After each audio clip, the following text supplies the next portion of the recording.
Itong Rusiflex 125i, ang masasabi ko na isa sa may pinakamagandang design ng scooter ng Rusi ngayon. Kita nyo pa lang sa tindig ng kanyang headlight, mapapa-head turn talaga kayo. Tara at alamin pa natin kung ano nga ba ang may offer sa atin ng Rusiflex 125i.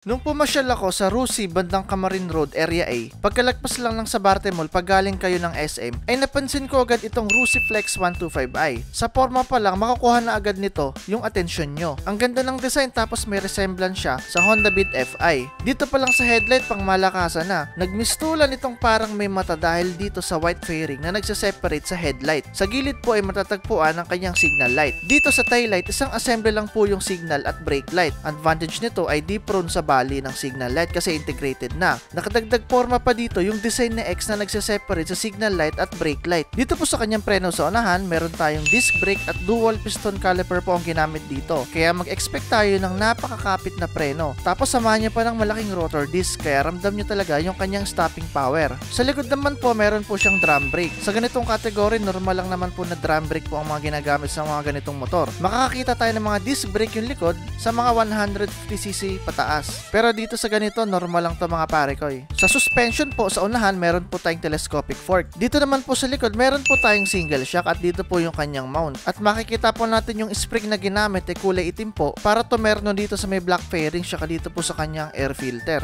Ang maganda po dito mga pare ko, meron pa rin siyang kickstarter para if ever na maubusan tayo ng battery, mapapaandar pa rin po natin itong Rusiflex 125i. Tapos ayan po yung kanyang air filter. Tapos makikita po natin dito, meron siyang parang exhaust dyan. Yung ganitong design nakita ko rin to sa mga Bergman 125. Sa makina po, meron tayong single cylinder, 4-stroke, 2 valves, single overhead cam at air-cooled po yung kanyang makina. Meron po itong a total of 125cc. At yung mga ganitong makina mga pare ko, napaka-perfect po nito sa pang-araw-araw nating biyahe. At ang maganda pa dito is fuel injected kaya mag-expect tayo ng matipid na konsumo ng gasolina ng Rusiflex 125i. Naswak na swak sa mga Pinoy riders kung gagamitin po nila ito na pang-service araw-araw. Mga pamasok sa work, pamasok sa eskwelahan, or kahit mga pamalengke mga pare ko dahil medyo malawak din po yung kanyang footboard. Nang sa ganun meron tayong mga mailalagay dyan ng mga grocery kung mamimili man tayo. Sa mga long ride din po, napakalaking tulong ng footboard na to. Yung bag po natin, mas maganda na dyan na lang natin ilagay kesa dun sa isusukbit natin sa balikat natin kasi kapag balikat po natin nakakangawit. Pero dito sa Rusiflex 125 ay meron siyang footboard dyan na malawak. Pwede nyo ilagay yung bag nyo dyan para komportable tayo sa ating mga long rides. Sa power niya, meron po itong 8 horsepower at 7,000 RPM. At meron tayong torque na 7.2 Nm at 7,000 RPM. Which is napaka-perfect kung gagamitin natin ito pang service. Hindi naman po natin kasi kailangan ng malakas na motor kung for everyday use lang naman. Maidala lang tayo ng motor from point A to point B, ayos na ayos talaga. Dito naman po sa gilid, ito po yung kanyang tambucho. Makikita rin po natin dito yung kanyang air-cooled. Ito po yung nagpapalamig sa buong makina habang tumatakbo po tayo. Meron po itong seat height na 770mm. Ako po, yung height ko po is 5'6", tapos ito po yung aking tindig dito sa motor. As you can see, flat-footed po ako mga pare ko kaya sa mga 5'6", saktong-sakto kahit 5'5", 5'4" mga pare ko, kaya-kaya nyo pa ito i-drive. Kasi hindi naman po talaga ganun kataas yung seat height nitong Rusiflex 125i. Sobrang swak na swak sa mga average Filipino height. Kaya halos lahat yung height natin dito sa Pinas, masasakin talaga itong motor na to. Meron din po siyang ground clearance na 130mm. Itong motor na to, meron po siyang bigat na 110kg, which is sakto lang din, hindi siya ganun kalapad, hindi rin siya ganun kataas, tapos ganito yung timbang niya, ay napakadali po talaga niya i-maniobra, mga singit-singit sa traffic, kasi alam naman po natin dito sa Metro Manila, grabe, napakatindi ng traffic dito. Lalo kung pang service lang naman talaga yung hanap nyo, fuel injected na siya, tapos ganito pa yung kanyang specification. Matipid sa gasolina, tapos ganito pa yung forma niya, no? Talagang humahabol na yung Rusi pagdating sa forma ng mga motor. Makita niyo naman kasing itsura nito, yung body build mismo, medyo may pagkakahawig talaga sa Honda Beat Fi. Sa fuel consumption naman mga pare ko, naglalaro po ito ng 40 to 45 km per liter, pero depende pa po yan kung ano yung bigat nyo at saka po yung kondisyon ng dinadaanan nyo. Pero average nito nasa 40 to 45 km per liter, which is napakatipid. Actually yung mga ganitong 125 na motor nga mga pare ko, no? Ito yung sweet spot para sa akin Hindi siya ganun kahina na parang mga 110cc, hindi rin naman siya ganun kalakas na katulad ng mga 150cc. Kumbaga nasa gitna lang siya ng dalawa na yon. Medyo may lakas siya at the same time nare-retain pa rin niya yung fuel efficiency. Nang sa ganun, hindi lang pang service pang araw-araw natin ito magagamit eh. Actually, pwede rin natin ito gamitin pang long ride. Sa ganitong specification ng makina niya, 100% mga pare ko is pwede.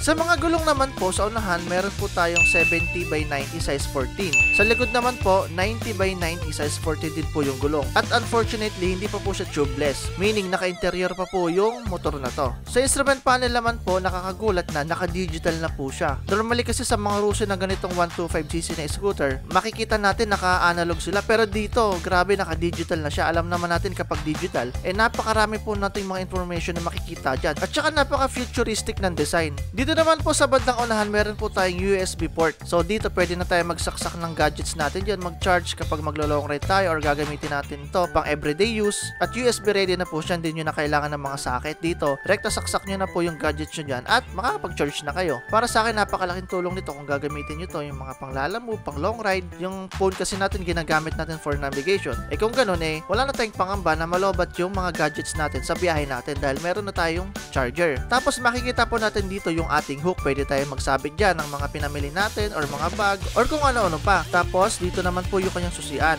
Hindi pa po siya keyless, which is normal naman po sa mga ganitong 125cc. Ang hindi ko lang medyo nagustuhan dito sa susi niya, kapag o-open nyo yung upuan, buhugutin nyo pa yan at ililipat nyo pa yung susi dito sa may malapit sa upuan. Parang ganito yung mga old model na mga motor Ngayon kasi, naka-integrated na yung seat opener tsaka yung ignition knob dito sa mismong susian. Andyan na lahat, pero dito uhugot ka pa tapos sasaksak mo pa doon sa may upuan para ma-open mo yung pinaka-seat natin. Medyo may pagkahasila ng konti, pero sana in the future kung i-upgrade nila itong motor na to, gawin na nilang integrated yung bukasan din ng upuan dito sa may pinaka-susian niya para isang susi na lang. Tapos ito po yung kanyang compartment. Makikita po natin dyan, andyan po yung fuel tank. Tapos andito rin po yung kanyang battery. Yung laki ng compartment niya, hindi siya ganun kalaki. Kumbaga, sakto lang na paglagay ng mga importanteng gamit. Halimbawa, mga phone nyo, mga papel ng motor, pwede kayo maglagay dyan ng wallet para hindi mahulog sa mga bulsa nyo kapag magra-ride kayo. Pwede rin kayo maglagay dyan ng mga minudo, mga lumpia. Saktong-sakto pa, mainit tong compartment para pagdating nyo sa bahay nyo galing sa handaan, mainit pa rin yung pagkain nyo dahil sa init ng makina nito. Kaya dual purpose din,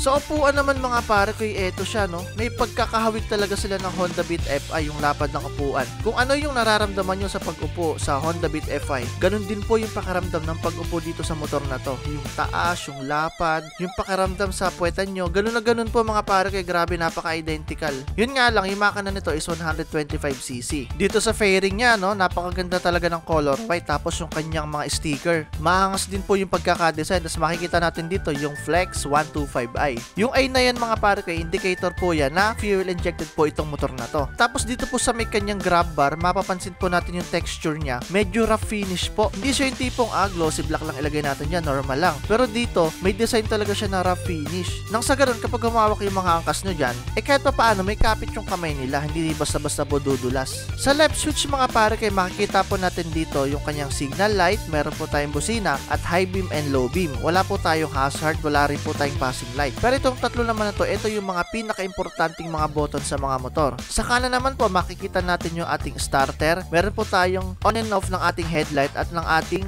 daytime running light. Tapos sa taas, meron po tayong kill switch. So sa mga ganitong design mga pare ko na may on and off yung headlight, ang advantage nun, syempre mas mapapatagal natin yung life ng ating mga LED light, yung headlight, tsaka yung mga DRL natin kasi napapatay natin sa daylight. Ang disadvantage nito, kapag nadaan po kayo sa EDSA at nakalimutan nyo itong i-open, matitikitan po kayo kasi may mga batas na nga po tayo, di ba na? Dapat always on yung headlight. Lalo na dito sa Metro Manila, dyan, especially dyan po sa EDSA. Pero sa mga probinsya, wala namang ganun-ganun dito lang po sa may EDSA. So yun ang disadvantage niya, kailangan i-sure nyo na naka-open yan kapag dadaan po kayo ng EDSA. Sa mga lever mga pare ko, ito po siya. Black po yung kanyang paint, tapos wala po siyang adjustan, which is normal po sa mga ganitong category. Yung mga adjustable po kasi na lever, nakikita lang po natin yun sa mga high-end na mga motor, mga big bike. May mga nag-offer din ng mga adjustable yung lever. Nakita ko yung mga ganong lever sa FKM, yung Slick 150. May ganong feature yung mga scooter nila na 150cc. Sa kabila mga pare ko, ganon din po Pero okay din naman siya pigain. Malambot, tapos abot na abot naman po ng daliri ko.